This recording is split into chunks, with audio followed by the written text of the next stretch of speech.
Bienvenue dans ton Yann et Frank. Aujourd'hui, la victime du jour. Ça va être dur pour la première fois de l'histoire du show de Yann et Frank. Ça va être dur de ne pas retourner 2 jours en ligne avec la même. Ça va être très, très difficile. C'est tout un exploit réalisé par la CBC. Fitzgibbon, empêtré dans son chéquier. Lion électrique veulent encore de l'argent. On veut eux en donner plus. Olimel, on a bien fait de en donner. Vous voyez le genre un peu? Donc, c'est sur quoi qu'on s'enligne. Plein d'autres sujets. Grosse journée aujourd'hui. Chronique de Jonathan Poulain ce matin. Écœurante. Vraiment bon ce qu'il nous a encore amené. Il sort de l'ordinaire. C'est des nouvelles que vous ne voyez pas ailleurs. C'est du contenu exclusif. Puis ça ne devrait pas être exclusif. Ça me fait chier que ce soit exclusif. J'aimerais ça l'apprendre dans les médias traditionnels, ce qu'il nous a appris ce matin. On fait une exception aujourd'hui. Au lieu de vous dire d'aller voir son podcast, on vous l'a collé une deuxième fois à la fin de celui-ci. Donc, quand vous allez finir votre Yann et Frank gratuit ce midi, là, on va enchaîner tout de suite avec un autre podcast qu'on a tapé ce matin. Fait que vous allez l'avoir en double. Vous n'avez pas besoin de le chercher. On s'assure que vous l'ayez entre les mains. Écoutez ça, ça vaut vraiment la peine. Jonathan, il a fait tout qu'une job. On commence le show à l'instant.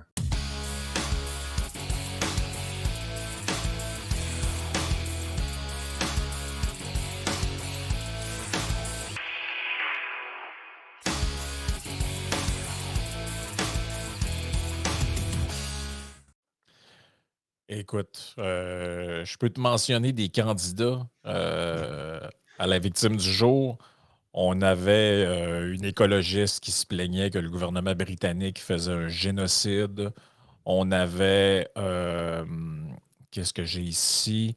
J'en ai un autre ici. On a 3 associations étudiantes de l'UQAM qui écrivent une lettre ouverte parce qu'ils ont été, c'est pas drôle, hein, les pauvres petits, ils ont été expulsés de leur local par l'université veut réarranger la disposition de ses locaux. Puis là, ils ne peuvent plus être les 3 côte à côte.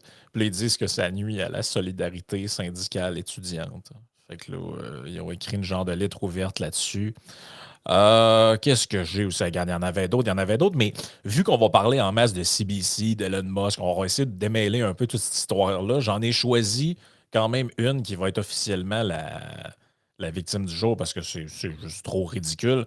Donc, on y va avec votre.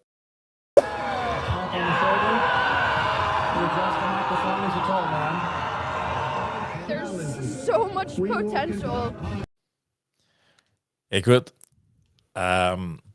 voici la victime du jour. Il faut juste que je m'assure de partager le bon lien. Et voici. Bon après-midi, les filles. Une prof forcée de s'excuser pour cette phrase. Hein? T'as peu. Ça va prendre un contexte, évidemment, là, mais. Oh, ouais, non, écoute, j'y vais avec le contexte.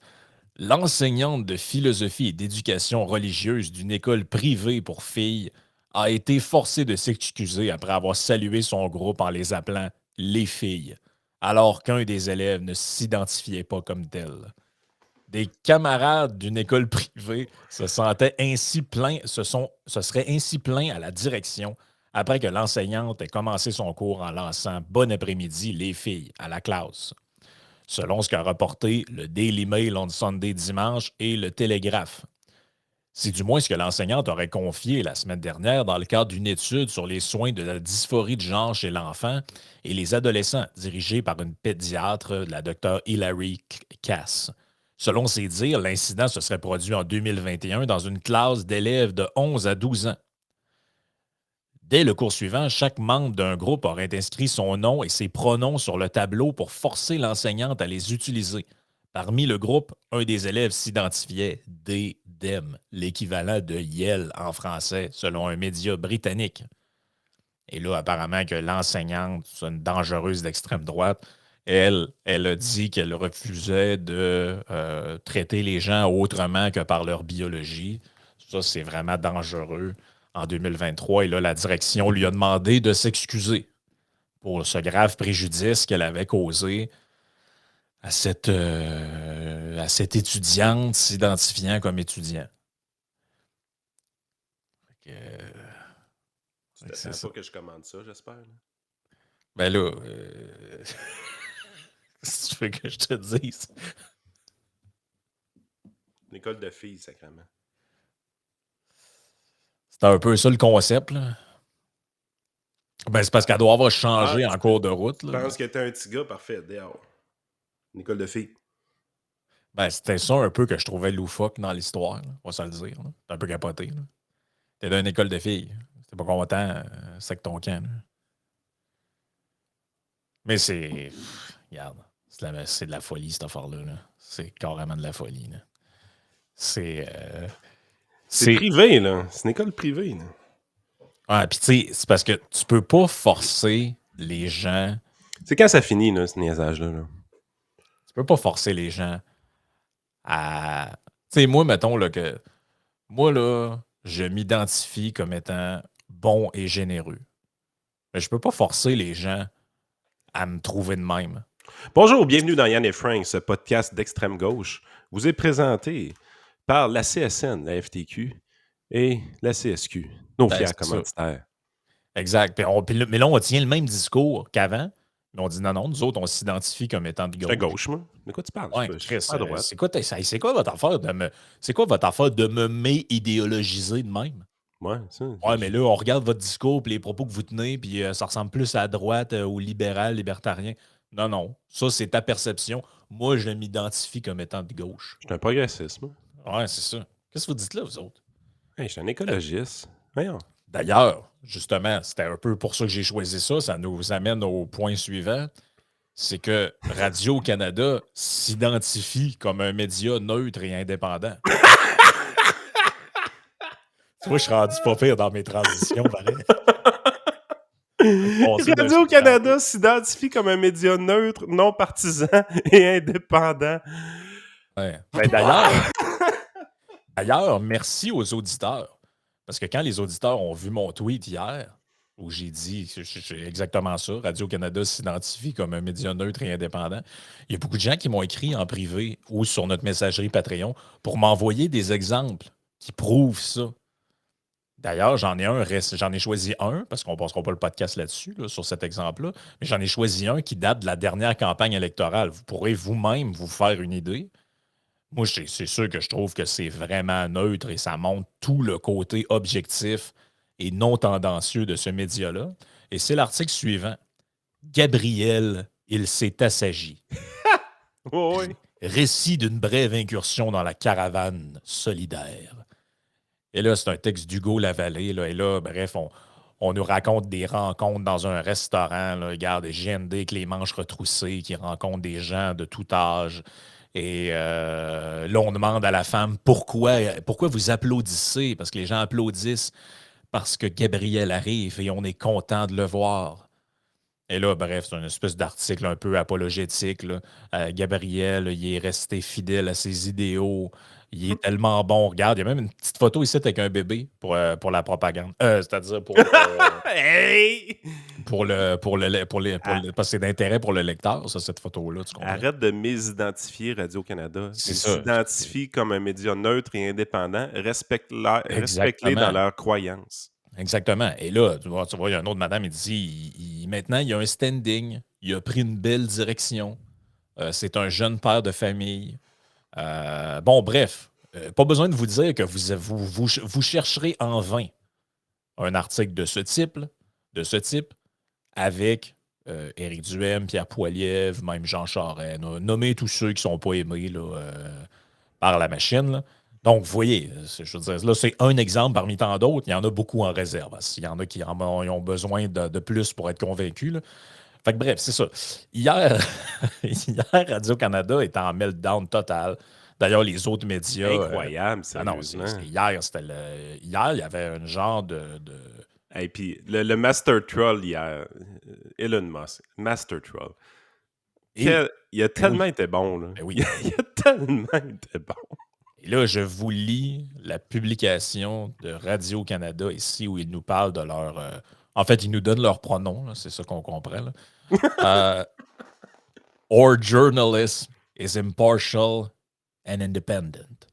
To suggest otherwise is untrue. Donc, tu vois, en citant l'article, on a menti. That is why we are pausing our activity on Twitter. Notre journalisme est indépendant et impartial. Prétendre le contraire est faux. C'est pourquoi nous suspendons nos activités sur Twitter et nous en allons sur Mastodonte. Ah non. Hey, question pour le philosophe. Si, mettons, t'arrives, tu dis, votre journaliste n'est pas impartial. Mais tu sais, c'est parce que les autres disent, on est impartial et indépendant. Si tu prétends le contraire, c'est faux. Ouais, mais si je te dis que c'est vrai qu'il est partial, puis je suis capable de le prouver qu'il est partial, t'es-tu en train de dire que t'es menteur? Ben, écoute. Parce que ça se prouve que vous êtes partial. C'est quand même pas super dur. Ah non, c'est pas super dur. Là. J'ai pris un article, puis on l'a vu. Puis comme tu l'as si bien expliqué, On peut même sortir de quoi du temps là, de Julie Miville-Deschênes à l'époque. Là. Ça date, là, mais l'Ombudsman de Radio-Canada. Là. Ben écoute, d'ailleurs, il y a un... c'est drôle parce que les gens dans l'Empire québécois ont l'air un peu déchirés là-dessus. Là. Tu avais, comment elle s'appelle, là, Elsie Lefebvre. Là, elle a dit que ça n'a pas de bon sens. Ça a preuve que... ça a dérapé un peu hier, là, son affaire. Là. Je vais essayer de vous retrouver le tweet. Je l'ai quelque part ici parce que je l'ai retweeté. Elle dit, voici ce qu'elle dit. Je vais même vous le partager à l'écran pour que les gens qui sont en vidéo nous croient. Elle dit, si on avait un doute que Pierre Poilievre est très à droite et fait de la politique à la Trump, très inquiétant quant au dossier du droit à l'avortement et des armes à feu. J'espère que François Legault, qui a appuyé les conservateurs, en prend bonne note. Ben voyons donc, ça va, Elsie? Tout ça pour avoir dit de quoi qui est vrai en passant. Government-funded media. C'est tout, là. C'est pas... Puis, il y a presque un aveu, en fait, de Radio-Canada. Tu sais, comment je pourrais dire ça? Ils ont fait un peu genre un « Chérie, c'est pas ce que tu penses ». Parce que, tu sais... Ben oui, mais parce que ils se sont fait taguer ce truc-là. Ça dit juste que c'est un média étatique. Je veux dire, c'est ni bien ni mal. Moi, sais-tu quoi? Je pense que dans certains contextes, l'existence d'un média officiel, là, où tu pourrais dire que, dans le fond, il y a une justification parce que si, mettons, tu veux absolument qu'il y ait un message X, Y ou Z d'intérêt national qui soit passé, il va être passé dedans, même si tous les autres médias le boudent. Ah, puis tu peux avoir un contexte de dire on veut investir plus dans des émissions d'éducation scientifique. Ça peut se débattre. On n'est pas 100% d'accord avec ça, mais ça peut se débattre. Mais je ne vois pas l'aspect bien ou mal là-dedans. Eux le voient. Et là, en se faisant dire ça, au lieu de répondre... Parce que la réponse idéale, ça aurait été quoi? Ça aurait été de dire c'est enfantin ce que font Pierre Poilievre et... Il aurait eu raison, hein? Ben oui, c'est enfantin ce que font Pierre Poilievre et Elon Musk. Tout le monde sait qu'on est un média public. Par définition, on s'en est jamais caché. Merci, bonsoir. Non. Au lieu de ça, leur réaction, c'est de dire ils se font taguer et ils répondent non, c'est pas vrai qu'on n'est pas neutre et impartial. Ouais, mais personne n'a dit ça. C'est vous autres qui avez répondu ça. Tu sais, c'est un peu comme, genre, je sais pas, je sais pas, t'es sur l'ordi en train de checker des affaires, ta blonde rentre dans le bureau, puis là, tu fais non, chérie, c'est pas ce que tu penses. Elle n'a rien dit encore. Puis tu sais, quand on dit Master Troll d'Elon Musk, c'est que un moment donné, Radio-Canada, ils reçoivent aussi de la publicité. Pas à la radio de Radio-Canada, mais à la télé, il y en a, c'est évident. Ils disent, hey, notre financement n'est pas qu'entièrement public. C'est environ 70%. Fait que là, Musk a été changé la patente, puis il est allé dire, OK, 70% government funded. Puis après ça, je pense, dans une autre critique, ils sont allés dire, non, c'est moins de 70%. Fait que là, il l'a rechangé une deuxième fois. Ils ont écrit 69% government funded. Man, c'est magique, cette affaire-là. C'est juste magique. Là. Vous voyez apparaître à l'écran. Canadian Broadcasting Corp say they are less than 70% government fund, so we correct the label. Et là, oui, 69% government fund. Asti qui est drôle! Mais tu sais, on s'entend que... Moi objectivement, c'est enfantin, ce qui s'est passé. Ben oui. C'est un coup de marketing pour Poilievre et Elon Musk. Là. Tout le monde tombe dans le panneau. Là. Ben oui. Mais tu sais, les gens de l'autre côté, les gens qui sont de ce côté-là, qui écrivent à Radio-Canada, etc., qui vont... Eux, qu'est-ce qu'ils ont fait? Hey, c'est-tu hystérique la réaction d'Éric Duhem avec sa pétition? Franchement, tout ça pour rien, puis c'est de l'anecdote, puis tu sais, il faut se calmer les nerfs, tout ça. Puis là, ben, la réponse c'est ouais, mais c'est juste un tag. Exactement. On vous fait, ils se font faire. En fait, c'est l'arroseur arrosé. C'est Ben, ce c'est qu'on parle c'est fait. souvent, Ben ce oui. qu'on ce qu'on parle souvent, la droite a de la difficulté à gérer le narratif, à contrôler de quoi on va parler cette semaine. Pas cette semaine. Cette semaine, Pierre Poilievre a réussi à dicter le narratif. Absolument. C'est sûr que Et quand tu es aidé d'Elon Musk qui s'amuse à troller pour toi, c'est un peu drôle. Là, tu sais, je veux dire, c'est dur de ne pas réussir son coup. Là. Je veux dire, Musk s'amuse à troller Justin Trudeau, troll ouais. CBC. Tu sais, je veux dire, Poilievre, dans sa position, tu essaies d'avoir quelque chose qui est mieux pour lui, ça serait extrêmement difficile. Mais en même temps, c'est toujours bien lui qui a écrit la lettre la semaine passée pour Ah générer oui. ça. Fait que, tu Le sais, à un moment donné, tu es dans une Poiliev, ils ont position. retweeté le truc de Musk qui a dit qu'il le mettait à 69, ben, qui corrigeait le truc. Puis là, Poiliev a retweeté le truc, puis il a dit Now everybody is happy. C'est drôle. Mais le pire là-dedans, c'est que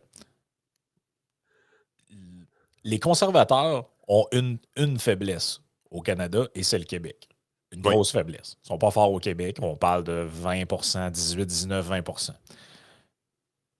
Il y a une catégorie de gens, historiquement, qui peut switcher vers les conservateurs, c'est les électeurs bloqué. nationalistes québécois Les qui bloquistes. qui ont voté pour la CAQ et le PQ et qui votent pour le Bloc québécois au fédéral. Euh, Je vois où tu t'en vas. Ça, c'est drôle aussi. c'est drôle aussi parce que, historiquement, quel média n'aime pas les péquistes? Radio-Canada. Radio Cadena. Il y a un film au complet d'Elvis Gratton là-dessus. Là. Radio-Canada, organe de propagande. Ça fait partie de la culture péquiste depuis toujours. Et ce matin, qui Pierre Poilievre ne trouve pas comme allié dans le Journal de Montréal? Je vous le partage ici à l'écran. Où est-il? Je l'ai Écoute, ici. Radio-Canada, Radio Pravda de Mathieu Bock-Côté. Et voici ce qu'il écrit. On devine l'amusement d'Elon Musk qui a décidé d'accoler sur Twitter le titre média financé par l'État à la CBC. Pierre Poilievre, de son côté, exultait probablement. S'agit-il d'une provocation? Peut-être. D'ailleurs, CBC a mal pris ce titre car elle a décidé de suspendre ses activités sur Twitter. Elle a toutefois la vertu de nommer un problème majeur, soit le biais idéologique de la radio-télévision fédérale. Par biais idéologique, je ne veux pas dire un biais partisan, même s'il est évident que la CBC a peu de sympathie, par exemple, pour le Parti conservateur, tout comme elle n'apprécie pas non plus les nationalistes québécois.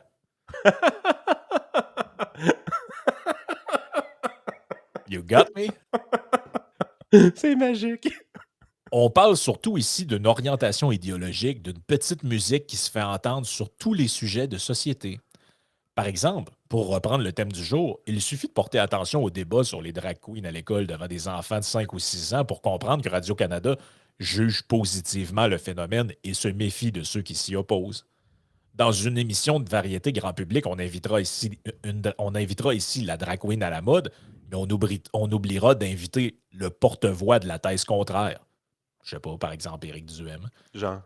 On pourrait aussi parler du chemin Roxham ou de tout ce qui touche de près ou de loin la religion de la diversité et de l'inclusion, au nom de laquelle on cherche aujourd'hui à nous imposer le multiculturalisme et la théorie du genre. Fait que beaucoup de beaux mots pour dire qu'ils sont biaisés. Il conclut en disant Il n'est pas mal de se faire rappeler que cette idéologie est financée par une bonne partie de ceux qui la subissent.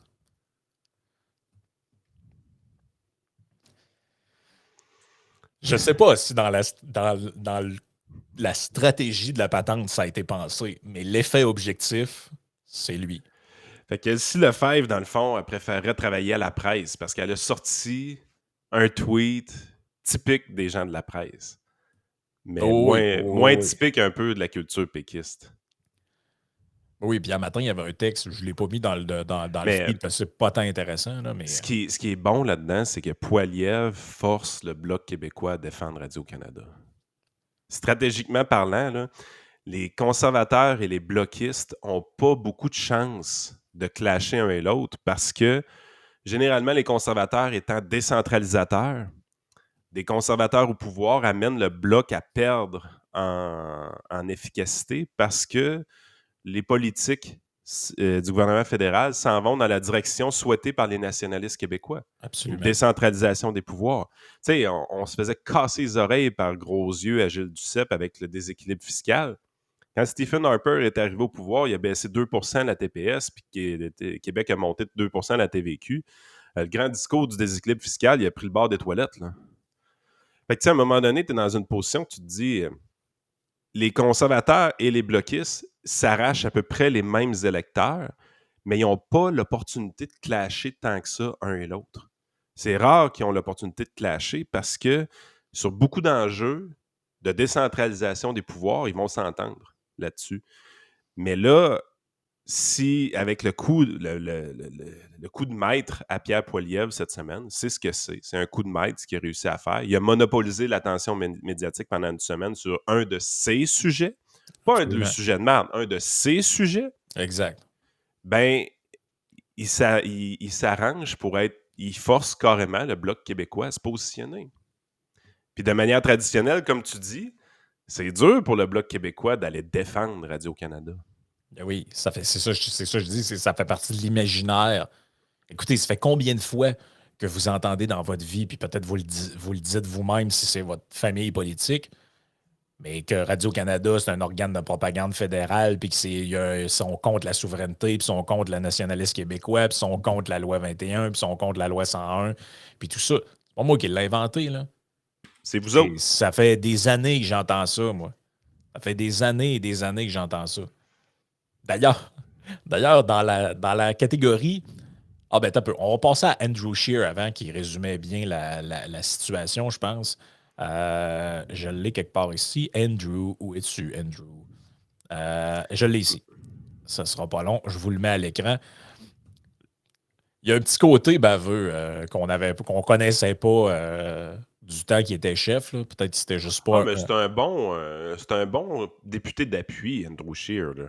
C'est sûr, il avait peut-être juste pas sa place comme chef, mais voici ce qu'il disait en chambre hier. Are some simple facts that should not be controversial. Water is wet, Saskatchewan is cold in the winter, and the CBC is funded by the government. None of that should freak anybody out. But in Liberal Ottawa, pearls are being clutched and outrage manufactured, all because, for greater transparency, Twitter applied the government-funded media tag to the CBC's account. Liberal MPs are calling it nonsense, an unwarranted attack, even a threat to democracy. What don't they understand? The CBC was created by government, it gets over $1 billion a year from government, and the government appoints the board that controls it. But it's no wonder why Liberals are reacting this way. They love the CBC because they get so much benefit from it. The CBC sued the Conservative Party in the middle of an election. Its CEO openly attacked the Conservative leader, and it eagerly carries Liberal messages all the time. Right. But good news for all those who are upset and having fits about Twitter's decision. The government-funded label won't be around for long. After the next election, the Conservative leader will make sure it doesn't get any tax dollars at all. Yeah! Avec le petit sourire en plus. Hey, sérieusement, ils ont du fun, les conservateurs, cette semaine, parce qu'on parle de leur sujet. C'est ça qu'il faut faire. Exact. C'est exactement ça qu'il faut faire. Il faut arrêter de parler de l'eux-mêmes. Il faut provoquer nos propres sujets. Sérieusement, là, ça faisait un bout que les gens commençaient à dire « Ouais, Poilievre, on sait pas trop ce qui se passe. Il va-tu réussir? » Cette semaine, là, c'est jouissif. Enfin, on a de quoi de le fun qui se passe pour une semaine, là, on contrôle l'agenda politique, on contrôle le discours. Ben, c'est ça qu'il faut s'attarder à faire comme conservateur pour avoir du succès, c'est de contrôler le narratif de cette façon-là. Vous ne gagnerez pas toutes les semaines, mais arrangez-vous pour qu'on parle de vos bébelles à vous autres. Absolument. Et dans quel autre média vous allez entendre l'analyse que vous venez d'entendre sur cet événement-là? Si vous allez d'un bar... Je ne sais pas ce qui se dit dans beaucoup d'autres médias de droite, entre guillemets, parce qu'il n'y en a tellement pas que je ne le sais pas. Mais ce que je sais, c'est que de l'autre bord, les analyses auxquelles vous allez avoir droit, c'est Poilievre, il fait une obsession sur la CBC. Bon, ça, c'était Patrick Lagacé à matin. Après ça, l'autre qui dit qu'on va finir en se tirant quasiment un coup de 12 parce qu'il importe la technique américaine, puis blablabla. Tu sais, c'est des analyses, là, t'es comme, hey boy. On va Alain dire qu'ils ont Reyes, pas- vas-tu l'avoir, sa job dans les médias québécois bientôt? Là? Oui, parce qu'Alain Reyes, il n'était pas content hier. Ouais. Euh, Hey, c'est une attaque à la démocratie, puis tout, hey, Alain, là. C'est pas de notre faute à nous autres si t'as choisi de faire la campagne avec Jean Charest, puis t'as pas aucun flair politique, là. ouais, et puis les attaques à la démocratie venant de gens, je parle pas de lui, là, mais venant de gens qui ont déclenché l'état d'urgence là, pour 3 trucks parce qu'il y en avait du Parlement, on repassera là. Hein. Les Hey. leçons de démocratie faites par du monde, ils ont gouverné par décret là, pendant 2 ans, là, ça va aller. Là. C'est correct, on est capable de s'en passer. Et là, man, le comble de l'ironie. On termine ce sujet-là, puis on parle d'un autre sujet en terminant le podcast. Là. Écoute, c'est. Hey, on essaie-tu d'avoir Alain Reyes en entrevue? Ah bon, on pourrait. Là. Moi, Moi, je le call out là. Là. Et s'il a le goût de s'ostiner sur cette affaire-là, là, il est invité. Go for Bon, it. ben, écoute, Ce gars-là, il est présentable en masse, puis on est capable de faire un débat ben avec oui, ce gars-là. l'invitation est lancée, M. Reyes. Si ça vous intéresse, contactez-nous. On n'est là, pas dur à joindre. Et là, c'est très drôle. Très, très drôle, cette affaire-là. Radio-Canada, qui normalement ne parle jamais des libéraux fédéraux. Jamais, jamais, jamais. Là, tout d'un coup, on remet en question, ben, ils se sentent attaqués dans leur indépendance. Et qu'est-ce qu'il n'y a pas ce matin sur l'accueil de Radio-Canada? Ça doit être un hasard. Tout ça n'est que hasard. Voici la page d'accueil de Radio-Canada. Les Trudeau en vacances chez de riches donateurs de la Fondation Trudeau. OK, là, on montre notre côté impartial ce matin. Ah, tu trouves, toi aussi, tu trouves que ça ressemble à ça? Ouais, je trouve que ça ressemble à ça. Hey, le premier article en haut de tout, toi. Hey Ouais. boy. Spécial, pareil. Hein? Ah, c'est... Ouais. Hey, regardez, on est impartial. Ah oui, ben Ça fait parce 8 que- mois que ça dort dans les dossiers, cet article-là, mais là, on l'a sorti là. ben oui, Qu'est-ce que vous dites là qu'on n'est pas équitable? parce que Radio-Canada, entre autres avec Thomas Gerbet, sont assez efficaces pour parler du Québec. Ça, il faut le dire. On l'a dit plusieurs fois. Dans le sens que les dossiers à Rouyn-Noranda, bon, les affaires de pandémie, tout ça, ils ont été assez bons. Ça Par fait contre, très longtemps que je sépare Thomas Gerbet de Radio-Canada dans ma tête. Là. ouais, c'est ça. Mais tu sais, ils ont souvent des bons dossiers sur des trucs au Québec parce qu'ils sont padés contre les critiques du gouvernement québécois, étant financés par le fédéral. Tu sais, eux autres que Legault appelle pour se plaindre, s'en foutent. Là. Ah, exact. Ça, C'est- c'est vrai. Ça, c'est vrai que ça l'aide énormément parce que c'est la raison, en réalité, pourquoi dans la pandémie, ça a été un des médias les plus efficaces. Absolument. Par C'est- contre, pour l'autre palier de gouvernement, là, s'il y a des téléphones, c'est moins le fun. Exact. Et c'est ça l'histoire. Là. C'est un peu ça. Et là, on nous parle de, justement, ce voyage en pleine crise inflationniste risque de donner des munitions à l'opposition, croient des experts. Un texte de Daniel Leblanc et Louis Blouin. Le premier ministre Justin Trudeau et sa famille ont célébré le Nouvel An avec des membres d'une famille de donateurs à la Fondation Pierre-Éliott Trudeau lors d'un voyage qui a coûté plus de 160 000 aux contribuables, a appris Radio-Canada. Ce voyage a obtenu l'aval du commissaire à l'éthique avant le départ. Ça fait quoi, le commissaire à l'éthique? Là? Selon le bureau du premier ministre, étant donné les relations datant des années 70 entre les Trudeau et la famille de Peter Green, celle-ci possède un domaine doté de villas au bord de la mer des Caraïbes. Ah! Il n'y a pas d'urgence. Moi, je pensais qu'il y avait une urgence là, d'agir pour le climat. Puis tout. Non, l'île Sunac. Ah, parfait. Conformément aux pratiques habituelles, nous avons consulté le bureau du commissaire au conflit d'intérêts à l'éthique. Bon, toutefois, ni le commissariat, ni l'éthique, ni le bureau du premier ministre n'ont voulu dire s'ils étaient au courant au moment de l'évaluation du voyage du fait que la famille Green avait récemment fait un don important à la Fondation Pierre-Éliott Trudeau. Hey, C'est magique. On Hey, dirait Justin Trudeau, il s'en contrefiche des apparences de Ah non, non, conflit hey, d'intérêts. mais lui, là, il se sent tellement. Puis c'est pour ça que c'est dangereux d'avoir. Parce que, soyons clairs, moi, je pense que le problème des médias, ce n'est pas la couverture qu'ils font des conservateurs quand ils sont au pouvoir, c'est qu'ils ne font pas cette couverture-là pour les autres gouvernements. Hmm. Moi, s'il était aussi chiant S'ils avec le... capoteraient sur un jus d'orange à 18$ avec des ministres libéraux, là, pas de problème avec eux autres. Exactement. C'est le deux. Ben, c'est un peu comme dans certains médias où, quand les libéraux sont au pouvoir, tout est un scandale, tout est ci, tout est ça. Puis quand c'est rendu C'est la CAQ bécard. ou le PQ, hey, c'est donc bien extraordinaire ce que fait le gouvernement. Le jupon dépasse à un moment donné. Là. Puis, tu sais, Et- soyons honnêtes, là. Vous êtes en train d'écouter un média indépendant, aucun financement public, mais très biaisé. Vous êtes en train d'écouter un média biaisé, assumé. La ligne éditoriale chez nous, c'est libéral classique au niveau économique. Si vous cherchez pour qui qu'on vote, on l'a déjà dit. Parti conservateur du Québec, Parti conservateur fédéral. J'ai déjà donné de l'argent au PCQ, j'ai donné de l'argent au PCC et je pense avoir même donné de l'argent au clown à Maxime Bernier avec son PPC. J'ai Ben, des regrets aujourd'hui pour ça. moi aussi, j'avais au départ, ouais, mais tu sais, on a tout le temps, comment je pourrais dire ça? Ben, quand j'ai donné de l'argent, il était sain d'esprit puis ça allait bien. Là. Mais là, Maxime, il n'est plus l'ombre de lui-même. Là.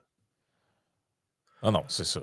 Mais tu sais, c'est quand même assez sur. Mais Hey, tu peux-tu être plus transparent que ça? Vous écoutez un show chaque midi, là, puis les animateurs du show vous disent exactement pour qui ils votent. Ils vous disent même pour qui ils donnent l'argent. Puis ils vous disent même que si Éric Duhem il téléphone puis il a besoin d'aide pour une consultation sur une politique publique, je vais lui donner du temps sans aucun problème. J'étais dans le huis clos budgétaire avec eux autres. Je n'étais pas payé pour être là. J'étais là parce que j'avais du fun, puis parce qu'Éric me l'a demandé, puis Éric, c'est un ami. Ah, je suis ami avec Éric Duhem aussi. Ben oui. Peux-tu être plus transparent que ça? Mais C'est ça qu'on veut. C'est ça qu'on demande aux intervenants. C'est d'arrêter de faire croire qu'ils sont neutres. Puis tu sais, il y a quelqu'un qui me taguait un matin sur une affaire.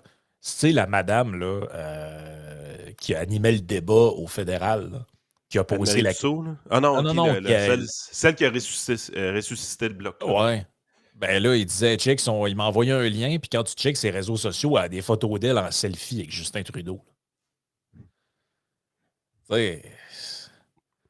Dans le moment faire donné, clair là. que Pierre Bruno, au débat provincial, il était impartial, vous autres? Vous allez me faire croire ça, là? Non, non, c'est. Écoute. Mais Trudeau se sent invincible. Ah, lui. Ça paraît, là. Lui, il se sent incroyable. invincible.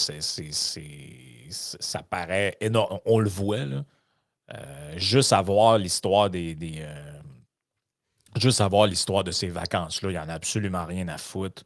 Là, c'est drôle. Il y a quelqu'un qui parle dans l'article et dit Je n'arrive pas à m'expliquer la raison pour laquelle il, Justin Trudeau, leur fournit des munitions et nourrit ce genre d'attaque, se demande cette source. Autrement dit, eux autres disent Ouais, mais on dirait qu'il fait exprès. Mais oui, il fait exprès parce qu'il sait qu'il y aura. Bon, ben là, parce que s'il n'y a pas personne qui attaque Radio-Canada, cet article-là, il est-tu dans le journal le matin? Ça fait combien de temps qu'il est dans les placards, cet article-là? Ben oui, parce qu'on parle du Nouvel An. Ça fait combien de temps qu'il est prêt, cet article-là, sérieusement? On attend le moment. Probablement un vendredi après-midi qui était prévu pour sortir à un moment donné. On se dit, ben ça, tu sais, il faut qu'on montre qu'on fasse notre job, on va sortir ça à un moment donné, puis tout ça.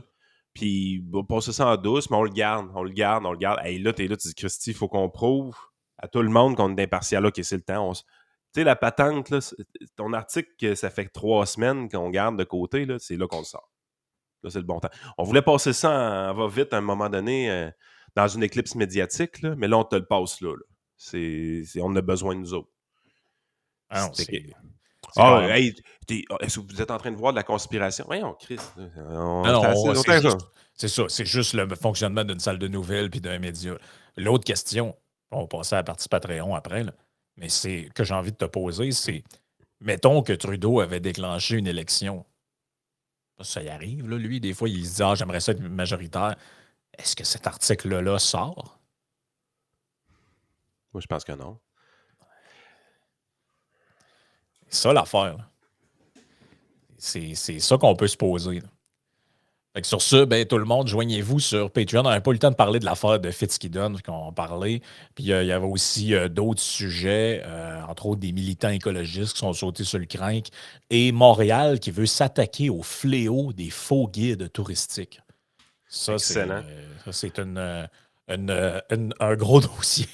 Puis, si vous voulez me mettre de bonne humeur, là, faites ce que Pierre Poilievre avait fait, contrôler l'agenda politique. C'est comme ça qu'on fait de la politique. C'est pas d'être en réaction à son adversaire, c'est d'être au-devant de son adversaire. C'est même qu'il faut faire de la bonne politique, c'était parfait. Comme on vous a dit, Jonathan Poulain, l'entrevue qu'on a faite ce matin, on veut que ce soit mis de l'avant. Vous la retrouvez. Donc, aujourd'hui, exceptionnellement, vous avez une demi-heure de plus gratuite. C'est sûr que vous l'avez peut-être écouté ce matin. Si vous ne l'avez pas écouté, écoutez-le. Pas besoin de chercher. Ça continue avec le podcast. Ouais, Vraiment, je pense que c'est d'intérêt public. Là, fait que, tu sais, on laisse un like puis partagez sur votre Facebook vos affaires le plus possible. Je pense que c'est d'intérêt que l'information, tout ce qu'on a discuté là, plus l'entrevue, c'est des informations, je pense, qui sont d'intérêt public.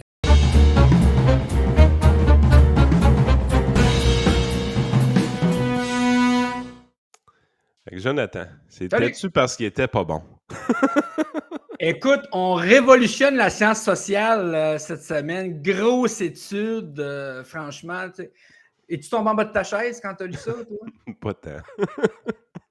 C'est ça qui est quand même drôle. Hein? Tu dis, bon, est-ce qu'on avait vraiment besoin d'une étude pour nous dire ça? Je pense que le constat est assez clair. J'en suis un exemple. Là. Moi, je suis sorti de mon anonymité pour aller faire de la politique parce que je sentais qu'il n'y avait pas vraiment d'opposition ou de gens qui représentaient ce que je voulais véhiculer ou ce que je considérais comme important.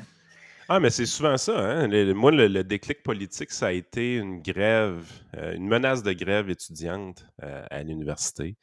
C'est ça qui m'a fait réaliser que c'était important de s'impliquer. Puis s'il n'y avait jamais eu cette grève-là, probablement que les podcasts d'aujourd'hui n'existeraient pas. Là. Exact. Oh, une queue de chat! C'est des chats de Bengale. Hein? Fait que moindrement que je commence à parler, ils sont comme de l'action. Fait que là, ils essayent de me déranger. Fait que je vais essayer de me concentrer. Parfait. Non, puis c'est ça. Puis dans ton cas, ça aurait été la pandémie. Mais c'est effectivement souvent des événements comme ça qui vient bouleverser des vies de gens qui n'avaient pas l'intention de faire de la politique, à un moment donné, ça leur a fait réaliser, hey, écoute, il se passe de quoi, puis je pense que ça vaut la peine de s'impliquer. Là. Exact. Fait que là, le gros rapport, premièrement, le titre m'a fait un peu rire, là, parce que toi, tu l'as bien écrit pour l'émission de ce matin, mais l'article de la presse qui dit, lui, c'est « L'opposition n'a pas pu jouer son rôle ». Ouais. Permettez-moi d'en douter. Là. Je pense qu'il y avait une question de vouloir ici quand même. J'ai pas été capable d'écrire ce mot-là de mon côté. T'as pas été capable de mentir à ce point. Non, mais là, c'est assez, là, de niaisage. Arrêtez. Là, que vous n'ayez pas été capable de vous trouver une colonne pendant la pandémie pour jouer votre rôle. Fair enough, je suis capable de comprendre les causes de votre incapacité ou votre incompétence. Mais là, que c'était impossible, hey, come on. Puis c'est quand même drôle, hein, parce qu'un des principes de la science en général, là, c'est le partage des connaissances. Là. Puis, je ne sais pas si vous avez regardé, moi, je suis allé voir, j'ai dit, moi, j'aime pas tant ça me fier aux articles des médias. J'aime ça aller lire les rapports, puis même si ça demande un effort additionnel. L'étude en question, elle est disponible en ligne, mais moyennant la somme de 50 $ US. Donc, elle n'est pas accessible au public comme ça.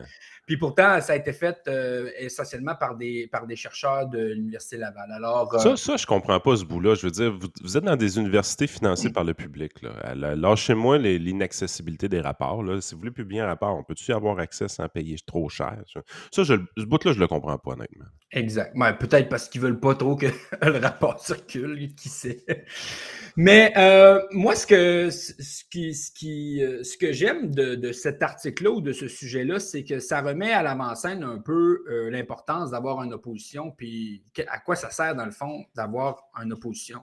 Puis moi, je me souviens, durant la campagne électorale, j'avais fait une entrevue avec Mario Dumont, puis il pensait probablement que j'allais arriver là, comme un crackpot sorti du bois en criant « Liberté », parce que là, il était tout décontenancé parce qu'il me disait « Ouais, mais là, avec vous, M. Poulain, tu vas en train de nous dire qu'avec des conservateurs, il y aurait eu des mesures sanitaires? » Puis j'avais répondu « Ben oui. Ben oui, M. Dumont, il y en aurait eu. » J'ai dit « Le problème, c'est pas qu'il y en a eu. Le problème, c'est qu'on a fait des erreurs. puis on n'a pas fait des diagnostics pour répéter les mêmes erreurs. Moi, on m'a Peux-tu appris... dire une affaire par rapport à ça, Jonathan? Ça Ben, me vas-y. ça me ment sacrément de Mario Dumont, puis je vais te dire pourquoi. Parce que Mario Dumont, là, en 2006, 2007, 2008, là, quand il a eu son succès électoral avec la DQ, là, s'il y avait eu un gars comme toi dans Beauce-Sud au lieu des gars comme Janvier Grondin puis du monde de même là, dans Beauce, là, sacrément, là, c'est sûr qu'il t'aurait pris. Je veux pas être plate, là, mais t'aurais été 10 fois plus compétent que les gars qui étaient là. Sérieusement, Mario, là, il est tellement plus ce qu'il était. Là. Parce qu'un Non. gars comme toi, là, il t'aurait pris dans son équipe demain matin. Là. À l'époque, il y avait encore un jugement puis qu'il essayait pas juste d'avoir des codes d'écoute du monde qui sont encore câblés sur une TV. Là. Ouais. Puis il y en a plus qu'on pense. Hein? Moi, je m'en suis rendu compte durant la campagne. Il y en a encore beaucoup qui sont parqués devant cette télé-là. Mais tout ça pour dire que moi, tu sais ce que j'avais dit, moi, on m'a toujours appris que la stupidité, là, c'est pas de faire des erreurs, hein, c'est de les répéter. Fait que force est de constater qu'on a été gouverné avec beaucoup de stupidité pendant 2-3 ans. Là. Puis, moi, j'ai trouvé ça intéressant parce que moi, je crois beaucoup dans nos institutions, là, puis on en a quelques-unes, là, notamment, je trouve, le bureau de la vérificatrice générale. Et ça, c'est des outils, normalement, qui devraient servir aux oppositions. Pourquoi? Parce qu'ils sont redevables aux parlementaires, ces gens-là. Puis pourquoi? C'est justement pour donner des munitions aux oppositions, pour mettre des problématiques en lumière, puis dire aux oppositions, voici un rapport, une étude documentée, à ce niveau-là. Puis pour la COVID-19, il y en a un intéressant parce que, vous savez, la vérificatrice générale du Québec, il investigue tous les comptes publics là, des organismes. Ça, ils font ça annuellement là, pour voir que tout est correct. Mais annuellement, ils vont faire à peu près 5 audits de performance. OK? On ne sait pas dans quel ministère, ou chaque année, ça change. Et dans son rapport donc, qui a été publié là, à la fin pour l'année 2022, ils ont fait, dans le fond, un audit de performance au ministère de l'Éducation sur l'enseignement à distance durant la COVID-19. Oh. Alors, je trouve ça super intéressant parce que, premièrement, on est rendu quoi, là? 18 avril 2023.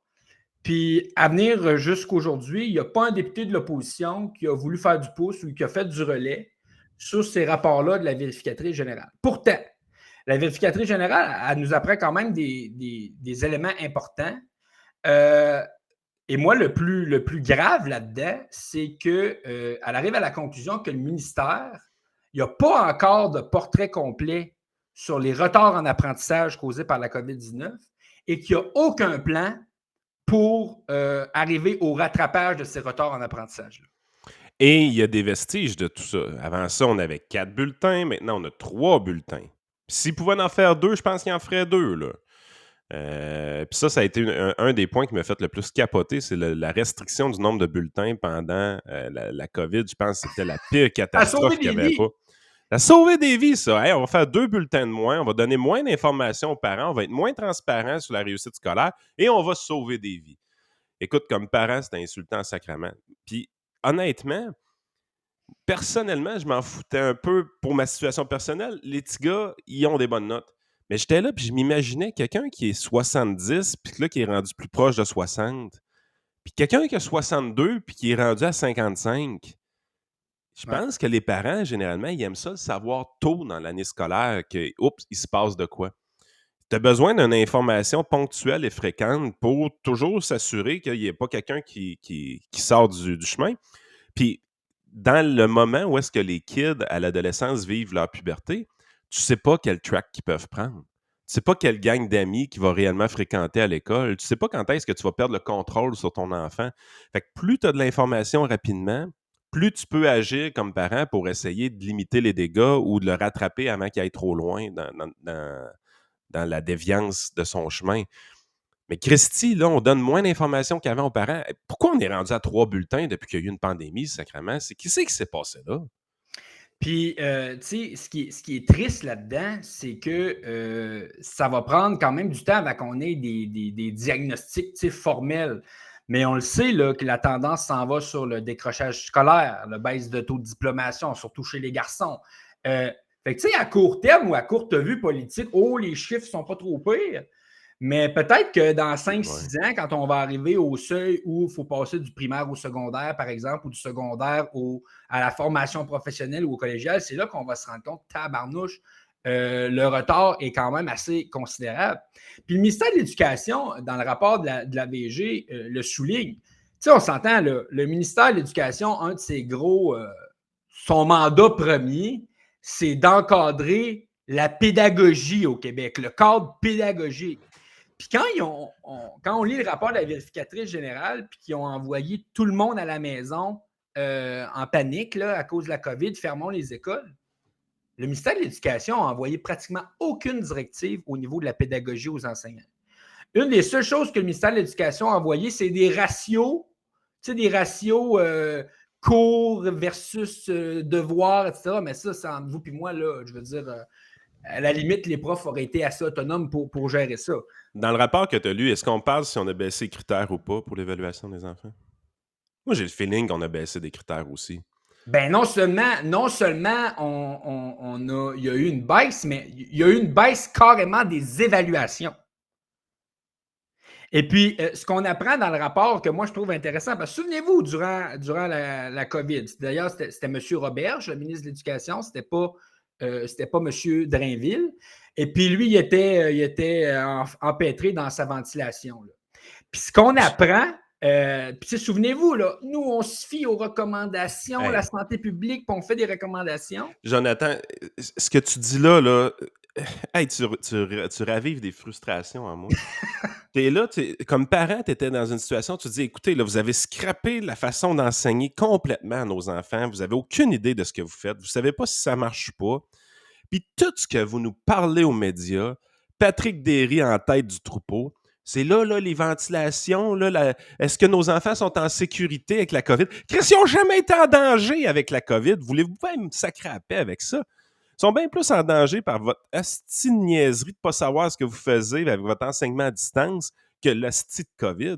Hey, écoute, il me faisait capoter. Par rapport à l'éducation, là, je pense que c'est la raison pourquoi il y avait autant de parents qui capotaient leur vie. C'est que tu regardais ça aller et tu te dis, qu'est-ce que vous faites là à nous parler de la petite ventilation de l'école? Pensez-vous vraiment que c'est ça qui nous stresse? Pensez-vous vraiment comme parents, c'est ça qui m'énervait, moi là? J'espère que mes enfants vont avoir de la bonne ventilation puis ils ne pogneront pas COVID à l'école. Ils vont-tu pouvoir remplir leur gourde dans la fontaine habituelle ou il va falloir qu'ils aillent dans un robinet de la salle des profs? C'était-tu un écran de fumée, ça, Eddie Van Roberge, qui nous parlait de ventilation, puis de système, puis de subvention du fédéral? C'était n'importe quoi. C'est rien qu'une astuce de patente pour aller têter de l'argent au fédéral, cette affaire-là. Puis peut-être, moi, je soupçonne que parce qu'ils se rendaient compte qu'ils étaient quasiment en train de scraper une génération d'étudiants avec aucun support pédagogique, parce que là, on apprend plein d'affaires dans ce rapport-là. Ils ont envoyé les enfants à la maison avec aucune directive pratiquement pédagogique.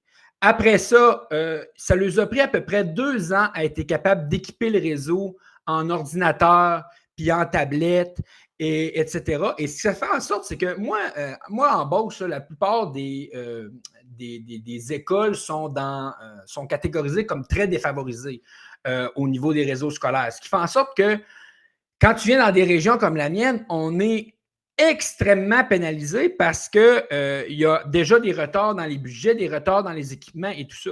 Puis tu te dis, ça ravive des frustrations, mais il y en a qui ont la COVID longue, mais ils n'ont pas la mémoire longue. Tu sais, Chris, à un moment donné, il faut s'en souvenir. Moi, une des frustrations que j'avais... Ok, bonne, Jonathan, t'as raison.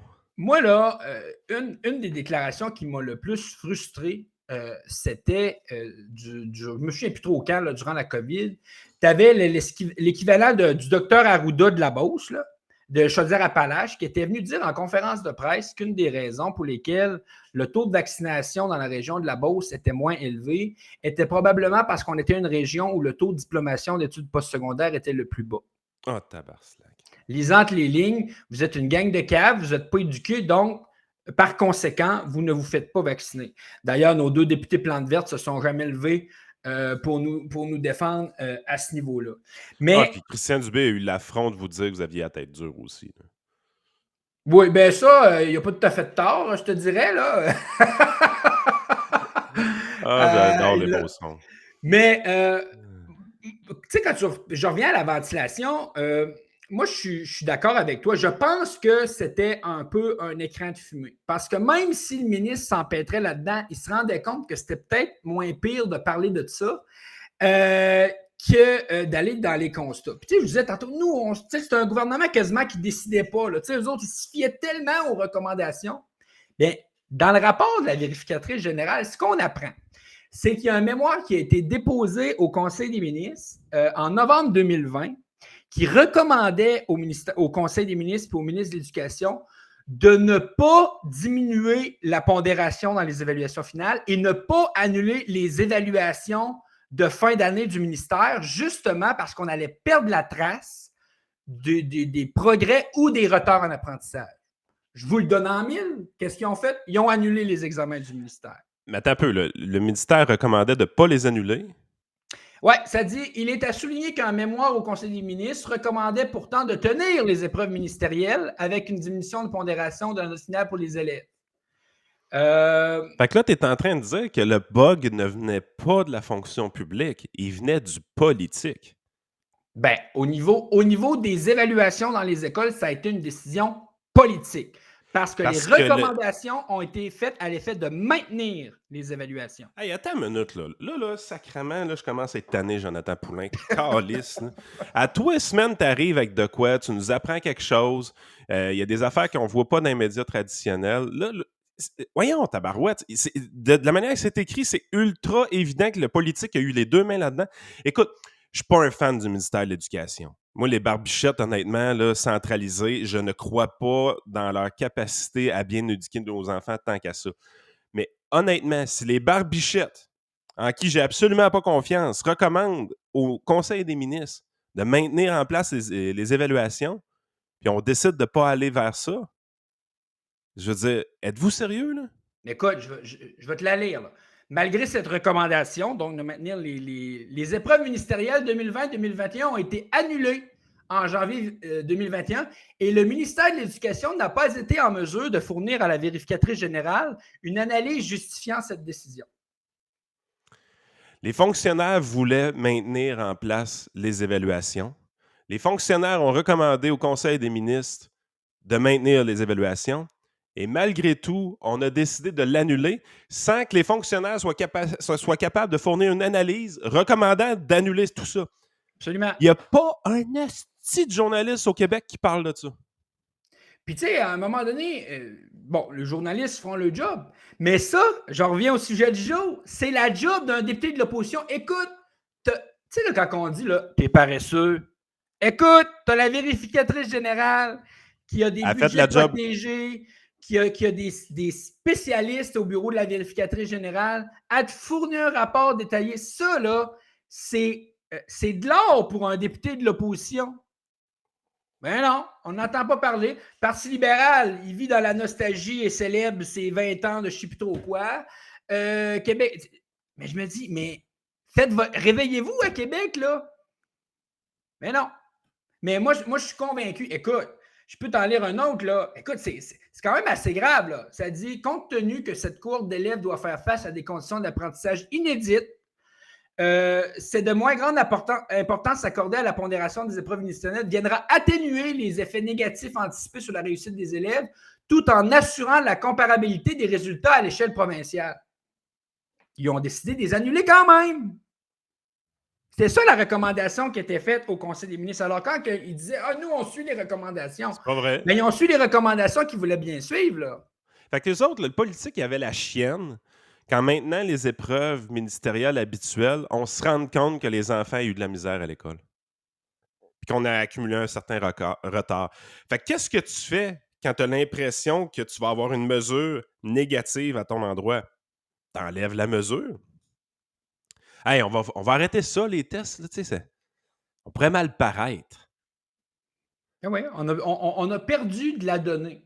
Alors, et là, la journée qu'on va remettre les données, bon, on va dire, ouais, mais là, c'est quelques années après la COVID. Alors, est-ce qu'on peut vraiment faire des liens avec la COVID? Tu sais, là, ils vont nous envelopper ça pour essayer de dire qu'il n'y a pas de lien direct entre ça et ça.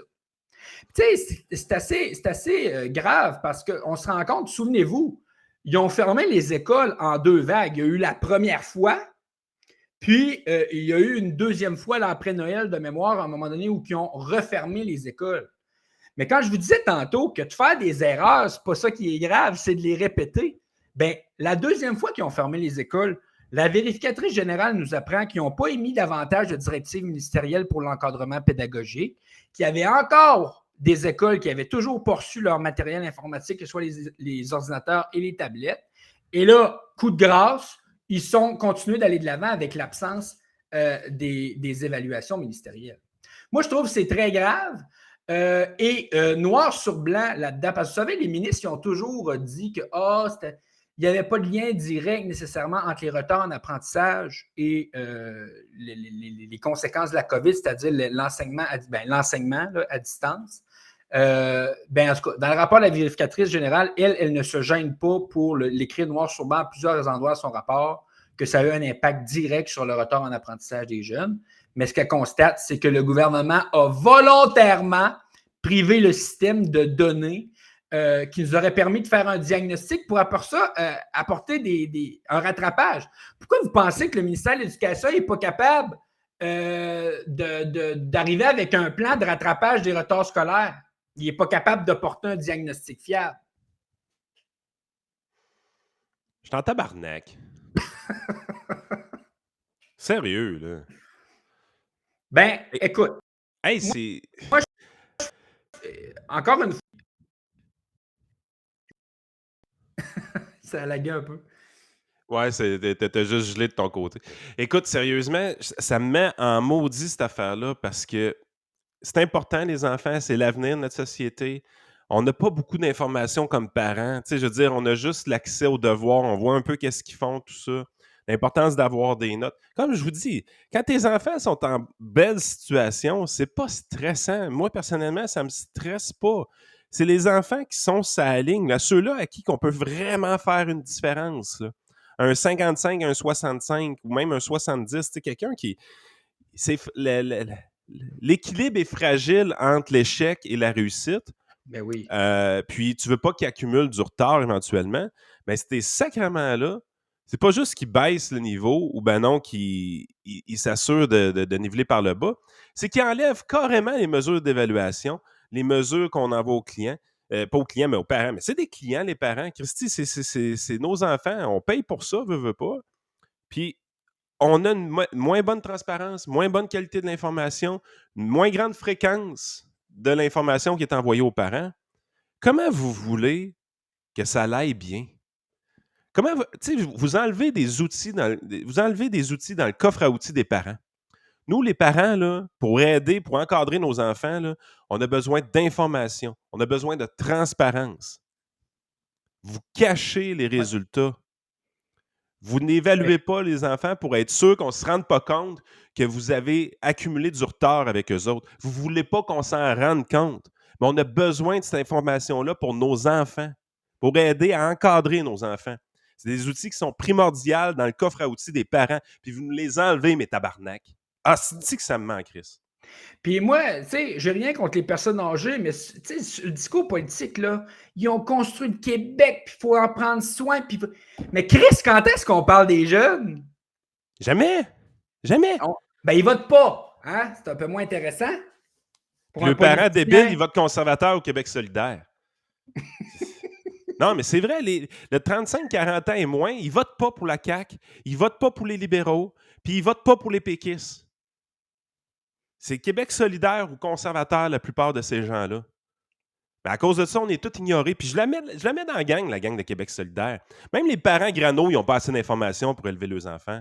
Ben oui, à un moment donné, là, tabarnache, ça marche pas, ces affaires-là. On peut-tu arrêter de gouverner le Québec, sacrément, pour le monde de 70 ans? Là? Et pas rien qu'eux autres, là. Exact. Fait que j'aimerais ça que... Je ne sais pas si à un moment donné, il y a un député qui va se réveiller et qui va reprendre ce rapport-là au bon, puis poser des questions. Tu sais, Bernard Drainville, là, vous vous souvenez, il nous a annoncé un plan en 7 étapes, là, toutes sortes de patentes. Dans son plan en 7 étapes, moi, je n'ai pas entendu qu'il allait nous annoncer des actions concrètes pour rattraper les retards en apprentissage. Puis ça, je fais un parallèle qui n'a pas de lien, mais le gouvernement n'admet pas qu'il y a des retards en apprentissage. Alors, ça va prendre combien de temps avant qu'ils l'admettent? Souvenez-vous de la pénurie de logement. Ça a pris quasiment un mandat avant que la ministre des Affaires municipales admette qu'il y ait une pénurie de logement au Québec. Bien, c'est sûr que quand tu nies le problème, c'est dur de prendre des actions pour le régler. Là. Good. J'espère que vous appréciez le débat des drag queens. Ça, c'est vraiment important. Là. Vos enfants sont menacés par des drag queens. Ça, c'est important. Ça. Mais tout ce qu'on vient de dire là, c'est pas important, matin. Ça, c'est pas important. Non. Mais les drag queens, c'est très préoccupant. Qu'est-ce qui... Oui, ça, écoute, c'est quand même assez aberrant. Là, depuis 2 semaines, là, on ne voit que ça dans les médias. Alors que là, on a un beau petit rapport. Puis, il pourrait... Écoute, dans ce... La vérificatrice générale, je te dis qu'elle fait à peu près 5 audits par année. Elle a fait une bonne job. Sérieusement, là, ils ne sont pas assez récompensés ou appréciés, ces gens-là. Ils ont fait une bonne job. Écoute, veux-tu que je te dise, il nous reste quelques minutes, là. Veux-tu que je te dise, parce qu'elle fait 5 à peu près audits de performance par année, là, la vérificatrice générale. Bien, un des autres, je ne l'invente pas, là, un des autres, savez-vous c'est quoi? Hydro-Québec. Maintenance des actifs du réseau de distribution d'électricité.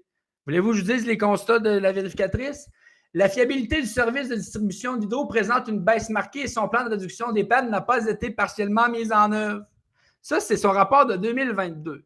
Mais les politicos, là, avant de parler de ça, ils vont avoir attendu la semaine passée pour aller se faire poser avec des branches cassées pour commencer à parler du réseau d'hydro. Pourtant, ils ont un rapport de quasiment 60 pages de la vérificatrice générale qui a fait un audit relativement à la fiabilité du système d'hydro qui donne ça encore une fois sur un plateau d'argent aux députés d'opposition. Les avez-vous entendu parler d'hydro avant le verglas de la semaine passée? Nope. Encore une fois, 18 avril 2013, c'est un rapport de fin 2022. Quand je dis que l'opposition ne fait pas sa job, là, et pourtant ça, là, elle n'a pas beaucoup d'ouvrages à faire. Là.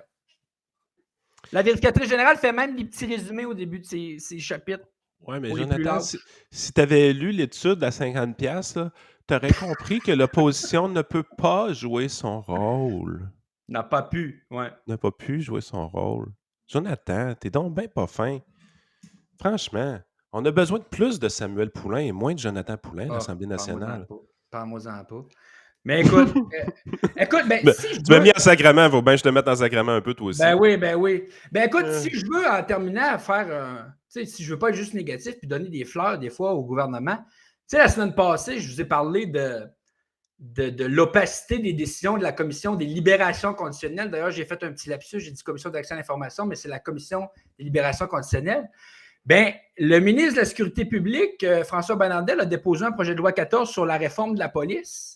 Et il y a un article là, perdu dans le projet de loi qui vient modifier ça et qui vient rendre le principe de publicité des décisions de la Commission des libérations conditionnelles. Donc, désormais, à moins d'exception, les décisions vont être rendues publiques. Alors ça, c'est une bonne nouvelle. Alors, comme on dit par chez nous, même dans de la marde, des fois, ils poussent des fleurs. Good, on va te laisser là-dessus. Beau mot de la fin. Bonne semaine, tout le monde.